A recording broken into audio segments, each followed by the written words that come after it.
Graças e paz, querido, querida. Mais um dia com a série, Continuação do capítulo 2, Porcos na Sala. Ontem nós conversamos um pouco sobre principado e potestade. E hoje queremos finalizar o capítulo 2, falando um pouco sobre dominadores do mal, dominadores deste mundo tenebroso. A palavra grega para dominadores deste mundo significa cosmocratoras, nome feio, mas que pode ser traduzido como príncipe destes séculos. A palavra dominadores do mal, dominadores deste mundo tenebroso, em hebraico, o significado original é príncipe deste século, E assim, tal designação do inimigo enfatiza muito, a sua intenção de controlar, de dominar as pessoas. E a palavra do Senhor é muito conhecido. Lá em 2 Coríntios 4:4 diz que ele é conhecido como Deus deste século.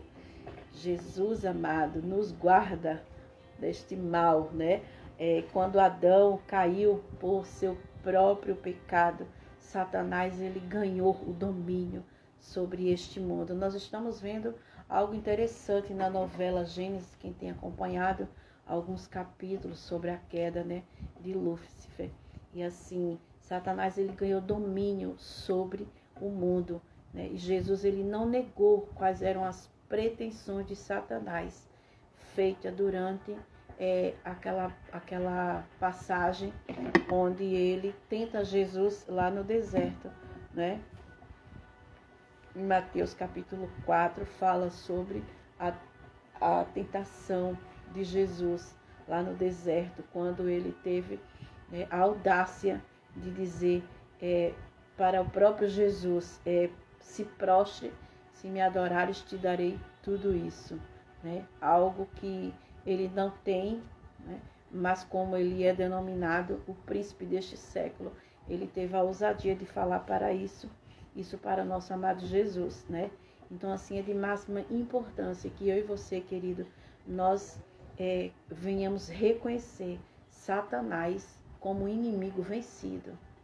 Ele é um inimigo vencido, porque o nosso Jesus ele já venceu na cruz do Calvário. Então ele não tem poder nem reino, ele não tem, Temos todo o direito de tratá-lo como transgressor, como aquele que transgride, que quer invadir um território que não é dele, Deixa eu te fazer uma suposição que este livro ele nos dá bem interessante. Ele diz assim, vamos supor que você é o proprietário de um terreno todo arborizado. Então, como dono, você coloca uma placa lá dizendo assim, entrada proibida. Isso significa que você é dono daquilo e você tem o direito legal de proibir a entrada de estranhos. Aí aparece um caçador e ele não liga para aquela placa, ele entra e ele transgride e ele entra. E quando você o descobre, mandam embora, porque ele não tem o direito de ficar. Então é importante eu e você entender, que os espíritos demoníacos, eles não têm o direito legítimo de ficar no cristão, porque nós somos a morada do Espírito Santo. Ele transgride, mas quando nós tomamos a iniciativa de o mandarmos embora, eles devem sair no nome de Jesus. E Jesus ele foi muito claro quando ele explicou a sua habilidade em expulsar os demônios. Você vai ver isso na palavra, ele diz assim, e se eu expulso os demônios por Beelzebu, por que os expulso os vossos filhos? Por isso, eles mesmos serão os vossos juízes. Se, porém, eu expulso os demônios pelo dedo de Deus, certamente é chegado o reino de Deus sobre vós. Quando o valente, bem armado, guarda a sua própria casa, fica em segurança ele e todos os seus bens. Sobrevindo, porém, um mais valente do que ele, tira-lhe a armadura em que confiava e lhe divide os espojos. Você vai encontrar essa passagem lá no Evangelho de Lucas, capítulo 11, do verso 20 ao 22, né? Jesus estava declarando que a armadura do valente, ela foi tirada. E isso significa que Satanás está completamente sem defesa. A expressão toda armadura é a palavra grega panoplia. Panoplia. Ela é usada mais uma vez no Novo Testamento, queridos. Lá em Efésios capítulo 6, o verso 11, o cristão ele é exortado a revestir-se de toda a armadura de Deus. Porque assim, revestido pela armadura de Deus, o cristão ele não vai ter ponto vulnerável, enquanto o diabo ele é vulnerável em tudo. Então revista-se da armadura que o Senhor te dá todos os dias, todos os dias.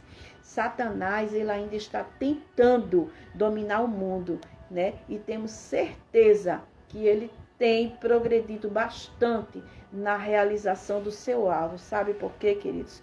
Porque muita igreja não tem ainda se levantado na autoridade e no poder que é a sua herança. Então você, igreja de Cristo, você que é a igreja de Cristo, se levante na autoridade e no poder, porque é herança sua, sabe? Eu creio que nesses últimos dias, uma grande parte do corpo de Cristo está começando a entender o inimigo e tomar a sua armadura espiritual, sabe?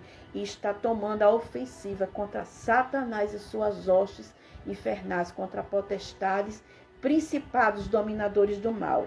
Quanto mais os cristãos entram na luta, mais Satanás ele vai perder.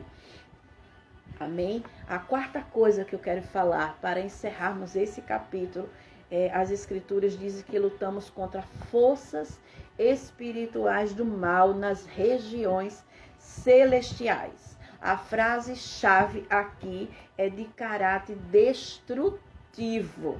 É destrutivo. Esses poderes, ele tem um só objetivo, o mal, destruir. Não são as forças espirituais do mal nas regiões celestiais. E eles podem aparecer como anjos de luz, queridos, mas é pura ilusão. Eles fazem isso para atrair as pessoas para a destruição, para as redes de destruição, sabe? Jesus, ele expôs seus maus objetivos nestas palavras, lá em João 10:10, que o ladrão veio para matar somente, ele diz, o ladrão veio somente para roubar, matar e destruir. São os forças espirituais do mal. Então essas 4 expressões em Efésios 6:12 tem nos dado um quadro vivo do que é o reino satânico. Potestade, principado, dominadores do mal e forças espirituais do mal nas regiões celestiais. Está nos mostrando qual é o quadro vivo do reino satânico. Ele está muito bem organizado para alcançar os seus objetivos. Sabe, queridos? E os poderes demoníacos, eles são colocados em ordens e autorizados por Satanás para controlar o mundo inteiro, enchendo dessa maldade perniciosa. Então, levante-se, Igreja de Cristo vitoriosa, e coloque a armadura do cristão, porque não há vantagem para mim e para você ignorar as forças espirituais do mal. Não há vantagem. Não fica dizendo, não quero saber, não quer não. Vista as armas espirituais, mas saiba com quem você está lutando. Eu creio que Deus está levantando um exército armado com a armadura espiritual, e o resultado será impressionante. Louvado seja Deus. Será ministérios de libertação levantado através de milhares e milhares de pessoas, do povo de Deus, sabe, sendo liberto dos tormentos demoníacos para viver aquilo que o Senhor tem preparado para mim e para você como igreja de Cristo. Aleluia. E eu quero te dizer, para encerrar este capítulo, querido, revista-se todos os dias da armadura do Senhor, porque os dias são maus. Os dias que virão serão piores. Não quero te meter medo, mas revista-se de toda a armadura de Cristo que Ele nos deu lá em Efésios capítulo 6. E eu finalizo com 2 Coríntios 10, 3 e 4, que diz: porque embora eu e você andando na carne, nós não militamos segundo a carne. Porque as armas da nossa milícia não são carnais, e sim poderosas em Deus, aleluia, para destruir fortalezas. Louvado seja Deus. Então, queridos, saiba quem você é em Jesus Cristo e lute com as armas espirituais.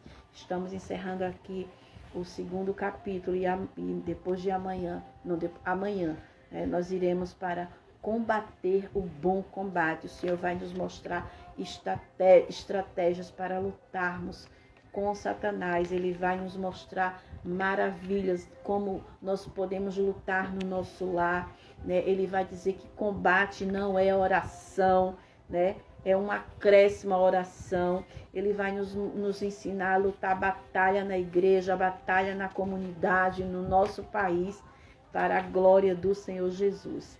Amém? Que Deus abençoe, em nome de Jesus, e um dia de paz para você. Um beijo no seu coração.